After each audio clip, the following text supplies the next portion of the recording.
The checklist calendar acts as a multifunctional tool which allows you to view jobs for all properties, view job statuses, view the service providers assigned to a job, view property statuses, and filter by specific jobs and create new jobs.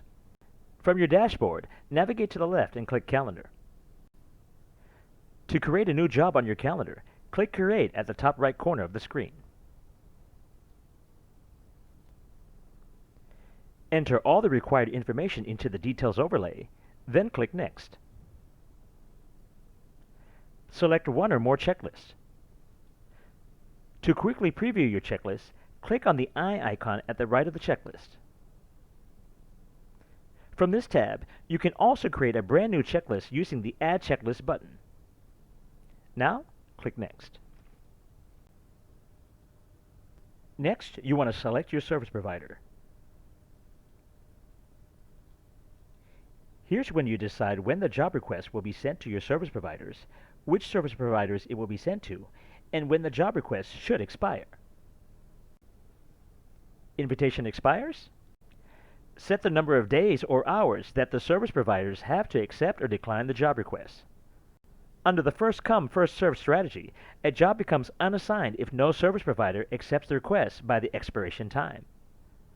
Under the priority strategy, each service provider has the amount of time set in the Invitation Expires field to accept the job request before the request is sent to the service provider next in line.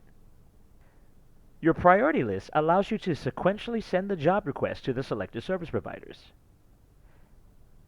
First come, first serve allows you to simultaneously send an assignment request to all the service providers.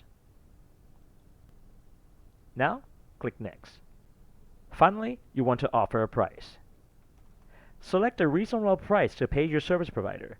Your service provider will be able to send you an invoice for this amount. You may also add an optional message to be sent to your selected service provider.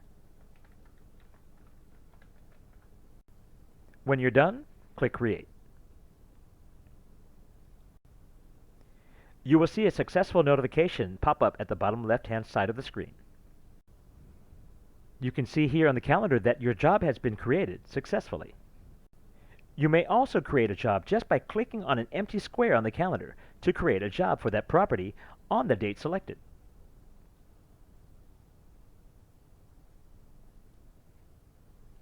Now, let's take a look at filtering information on the calendar. You can toggle between the months and the years. Clicking the Today button brings you back to the current date. You can also filter by job status, property status, assignee, or property. Clicking here clears all filters to return to the default view.